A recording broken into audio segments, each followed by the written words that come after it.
we haven't been able to talk about a Tyler Ankrum victory on this show since its inception. And we've been going on this since the start of the 2022 season. So yeah, but that goes back to 2019. It's been a long time and long overdue for Tyler Ankrum to go to victory lane. He had to change numbers in between that time, and but he's finally able to get there. I'm glad he's been able to have ride security from then to now, but yeah, able to finally get it done, and at a place where the majority of the field, or besides Norm Benning, I've never been to. It was a good outing there for Tyler Ankrum. Yeah, you had a few of them. I mean, Matt Crafton, obviously. Yeah, there's a couple.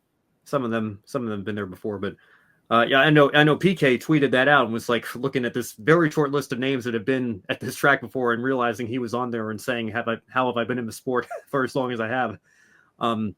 But again, yeah, very few. And again, a lot of these drivers weren't even born the last time. I guess not the Truck Series was there. The Truck Series, of course, came back for a couple races in the early 2010s. But yeah, for the Xfinity Series, Jesse Love was born in the mid 2000s, 2004, of course, the last time that the Xfinity Series and Cup Series were there.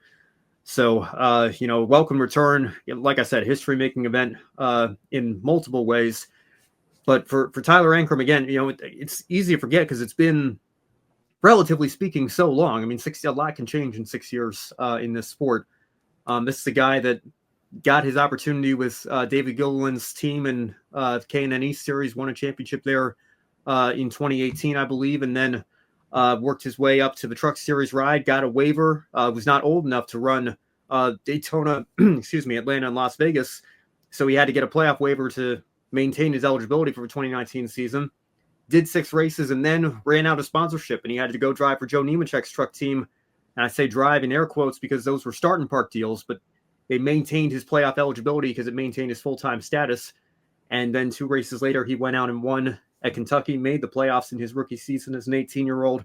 And we haven't really seen much of him since in terms of running up front. He's had some top 5s and some top 10s here and there, spent 2 years at GMS, spent 2 years with the late Shiggy Hattori's team, and only made the playoffs that first year with GMS in 2020 with a 9th place points result there. I think that would have been the playoffs, right? I'm trying to remember when they went from the 8 to 10, but playoff caliber truck only one of those 4 years, and then got back into the playoffs last year's first season with McAnally Hilgeman Racing. But then looking at his results this season, you look past 34th place DNF at Daytona, 3rd at Atlanta, 10th at Vegas, 4th, 2nd, 4th at Homestead, Martinsville, and Bristol, and now a win at Rockingham. He looks like he could be a championship contender if he can continue this run of form, and that is great to see for a driver that has had to fight and claw his way just to stay in the series, in some cases just to stay full-time, take a starting park deal for 2 weeks just to maintain his eligibility his rookie season.